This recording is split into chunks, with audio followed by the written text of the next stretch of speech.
ভিডিওটি শুরু থেকে লক্ষ্য করুন, আমরা এই ভুলটি করে থাকি যে তার পেঁচানোর সময় আমরা এইভাবেই পেঁচিয়ে দেই, কিন্তু আসলে এটা সঠিক পদ্ধতি নয়। সঠিক পদ্ধতি হচ্ছে এটা, এখন যেটা দেখানো হবে।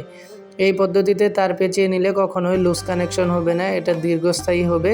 কখনোই লুজ কানেকশন না হলে তাহলে বিদ্যুৎ বিলও কম আসবে। আমরা তার পেঁচানোর সময় অবশ্যই এই নিয়মটা ফলো করব যে তারের একটা স্ট্যান্ড দিয়ে আস্তে আস্তে পেঁচিয়ে নিব। যখন একটা স্ট্যান্ড শেষ হবে তখন আরেকটি স্ট্যান্ড দিয়ে আমরা পেঁচিয়ে নিব। আরেকটি শেষ হলে পরবর্তীতে আরেকটি স্ট্যান্ড দিয়ে পেঁচিয়ে নিব। এইভাবে আমরা আমাদের এই কাজটি সম্পূর্ণ করব। তার পেঁচানো শেষ হলে কিভাবে কষ্টিপ পেঁচানো হয় বা ট্যাপ পেঁচানো হয় তা আমরা আগের ভিডিওতে দেখিয়েছি। ঠিক সেই নিয়মে আমরা ট্যাপ পেঁচাবো, তা না হলে ভিতরে পানি ঢুকে এটা নষ্ট হয়ে যাবে। অনেক সময় লিক হয়ে দুর্ঘটনাও ঘটতে পারে। এই বিষয়ে আমরা সকলে সচেতন হব।